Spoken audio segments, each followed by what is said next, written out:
Hello, hello everyone. Once again, welcome back to my channel, Mindful English with Shivani Sharma. बहुत दिनों से रोज़ ही सोचती हूँ एक छोटी सी वीडियो बना दूँ, बस थोड़ा सा टाइम नहीं मिलता, इस वजह से रह जाती है। लेकिन मैंने आज अभी एक 9th क्लास के बच्चों के साथ एक एक्टिविटी की थी। कौन सी लेसन की थी? बिहाइव का लेसन, जो बिहाइव आपको बुक पता होगा, उसका 6th लेसन माई चाइल्डहुड। ठीक है, आपको मैं इसी में दिखा देती हूँ कहाँ है माई चाइल्डहुड, ये रहा। ठीक है, और हमें पता है कि जब हम एनसीईआरटी की बुक्स करते हैं तो उसमें बहुत सारी एक्टिविटी साथ के साथ होती है ना। और एक तो शुरू में होती है, जैसे यहाँ पर है बिफोर यू रीड, यानी कि जब लेसन हम शुरू करने से पहले हमें कुछ चीज़ें पता होनी चाहिए। जैसे इस लेसन में हमें ये पता होना चाहिए कि we are going to read about APJ Abdul Kalam, who was the 11th president of India, right. और वो एक मतलब जो भी उनकी बाकी चीज़ें, वो मैं अब ज़्यादा डिटेल में नहीं जाऊँगी क्योंकि वीडियो लंबी हो जाएगी। जो मैंने आपको बताना है वो मेरा काम रह जाएगा। ठीक है, उसके बाद हमने लेसन किया। लेसन जब हम करते हैं, मैंने आपको पहले ही बताया हुआ है, डिक्शनरी का यूज़ करना है, वोकैबुलरी सही हो हमें पता होनी चाहिए। वैसे इसकी टेक्स्ट की मैं वीडियो बनाऊँगी, लेकिन आज मुझे जो है बनानी। और उसके बाद एक यहाँ पर एक्टिविटी देखिए, ये है थिंकिंग अबाउट द टेक्स्ट। जब हमने इसकी वो तो कर लिया, लेसन तो पढ़ लिया, फिर हम थिंकिंग अबाउट द टेक्स्ट, यानी कि अब हमने जो पढ़ा है उसके बारे में सोचते हैं कि क्या पढ़ा ना, क्या पढ़ा और वहाँ से हमने क्या सीखा, और हम लेसन स्टोरी के सिवाय और हम उसमें से क्या सीख सकते हैं। क्योंकि हमारी एजुकेशन का मकसद क्या है ना, to know more and more, ज़्यादा से ज़्यादा जानना और वो चीज़ें अपनी लाइफ में अप्लाई करनी जो जिन चीज़ों को अप्लाई करने से हमारी लाइफ बेहतर बन सके, मीन्स हम एक अच्छे इंसान बन सके। We can become good human beings, better human beings, and we can become responsible citizens also. ठीक है, तो चलिए ये एक्टिविटी क्या है, इसमें क्या लिखा, find Dhanushkodi and Rameswaram on the map. What language do you think are spoken there? What language do you think the author, his family, his friends and his teachers? ठीक है, यानी कि जब आपने लेसन पढ़ लिया, आपने एक मैप रीडिंग एक्टिविटी करनी है। अब देखने वाले को ये भी लग सकता है यार इंग्लिश में ये मैप कहाँ से आ गया, लेकिन मैप के बारे में हमें अपने इंडिया के बारे में तो पता होना चाहिए।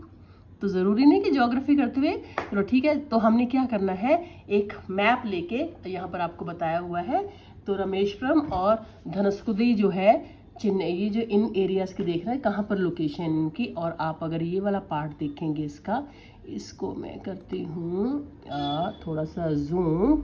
ठीक है, ये देखिए, और ये आपको बताया हुआ है रामनाथपुरम कहाँ पर है, पंबन आइलैंड है, राइट, और ऊपर ये चेन्नई है, ये सारा बताया हुआ और लोकेशन आपको बताई गई है। तो आपको थोड़ा सा ध्यान देके ये देना है कि ये हमारी इंडिया के मैप में कहाँ पर हम इनको लोकेट कर सकते हैं, इन एरियाज को, राइट।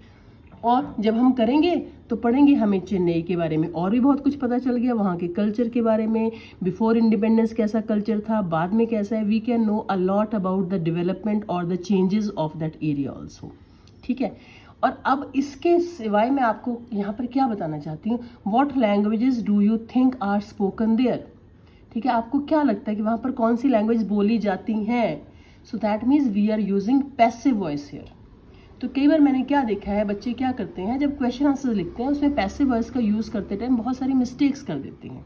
ठीक है, और ये एक्टिविटीज़ बनी ही हमारी इसलिए होती हैं कि ताकि हमारी जो लैंग्वेज की जो माइन्यूट डिटेल्स हैं ना, वो हमें पता चल सके। तो यहाँ पर what language do you think that means present indefinite है, जिसको हम सिंपल प्रेजेंट भी बोलते हैं। आर स्पोकन देयर, कौन सी लैंग्वेज बोली जाती हैं। ठीक है, तो आई थिंक तुम लिख सकते हो, I think that Tamil is spoken there, I think so and so it's spoken there. ठीक है, कौन सी लैंग्वेज बोली जाती है, तो आपको उसका आंसर देना आना चाहिए पैसिव वॉइस में। ठीक है, और नेक्स्ट है what languages do you think the author, his family, his friends and his teachers spoke with one another. तो यानी कि यहाँ पर क्या था, आर स्पोकन देयर, यहाँ पर डू यू थिंक था, यहाँ पर स्पोक मीन्स सेकेंड फॉर्म का यूज हुआ है। मैं थोड़ा सा आपको और कर देती हूँ, इसको जूम कर देती हूँ। स्पोक मीन्स सेकेंड फॉर्म, यानी कि पास्ट इंडेफिनिट।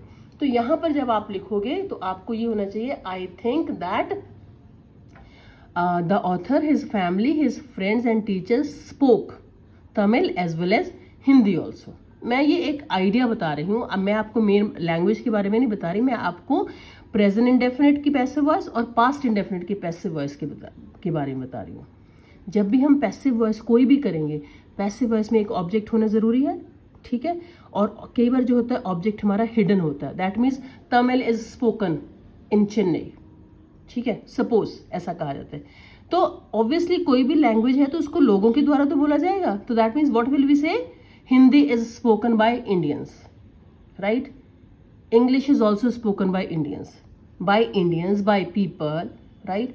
जो भी है वो उसको ऑब्जेक्ट। तो यहाँ पर आपको इसके टेंस के साथ साथ आपकी इंग्लिश की इसकी पैसिव वॉइस की प्रैक्टिस हो जाएगी। और जब भी हम पैसिव वॉइस का यूज़ करेंगे तो हम साथ में क्या करेंगे, सॉरी, पैसिव वॉइस में हमेशा हम थर्ड फॉर्म का यूज़ करेंगे, राइट। सो इसका मतलब हमने यहाँ पर क्या सीखा इससे, एक तो हमें ये पता चल गया, ये वाले एरियाज जो है लोकेट करने हमें आ गए, मैप रीडिंग एक्टिविटी हो गई, और हमें यहाँ पर प्रेजेंट इंडेफिनिट और पास्ट इंडेफिनिट को रिवाइज कर लिया, और साथ में हमने how to write sentences in passive voice also. और एक यही वाली एक्टिविटी मैंने क्लास में अपने बच्चों के साथ करवाई थी, तो वो मैं आपके साथ शेयर कर सकती हूँ। मुझे बच्चों ने कहा था, स्टूडेंट्स ने, कि आप ये मैम हमारी एक्टिविटी ज़रूर शेयर कर देना, ठीक है। तो उन्होंने देखो कितने सुंदर तरीके से बनाई हुई है, ये देखिए। इसको मैं यहाँ पर अपने लैपटॉप पे रख देती हूँ, नहीं रखी जाएगी, ठीक है। ये जो है ये देखिए, ये उन्होंने एक ब्लैक जो है वो ली, एक A4 शीट ली उसके ऊपर, और उसके ये जब इन्होंने लोकेट कर लिया, ये देखिए एरियाज बनाए हुए हैं, ठीक है। और ये उन्होंने ऐसे स्लिप पर लिख दिया, people speak Tamil in Dhanushkodi and Rameswaram. People speak Tamil in, यानी कि यहाँ पर ये लिखे स्पीक प्रेजेंट इंडेफिनिट का यूज हुआ है, बोलते हैं, ठीक है। APJ Abdul Kalam belonged past indefinite second form का यूज हुआ है, ठीक है। सो और यहाँ पर आगे इसमें यहाँ पर ये दिया हुआ है, his family, his friends and his teachers spoke Tamil with one another, ठीक है। एक ये है, ये किसकी एक्टिविटी थी, ये प्रियांशु जैन की एक्टिविटी थी। एक बच्चे ने इसको दूसरी तरह का शीट बनाया, उसने भी देखो ऐसे लिखा, उसने थोड़ा सा और तरीका वो कर लिया और कलरफुल कर दिया। लेकिन फिर भी मैं यहाँ पर कहूँगी, colouring is not important, but you have to learn the use of passive voice also, ठीक है। देखिए लैंग्वेज इज स्पोकन, ये हमारे बच्चे ने गलत लिखा था, मैंने उसको बता दिया था, क्योंकि मुझे पता है ये बच्चे मिस्टेक्स करते हैं, ठीक है। एक और है इस तरह से, और ये तो सारी ब्लैक के साथ बनाई थी, और मैं आपको बता देती हूँ एक और इस तरह से बनाई थी।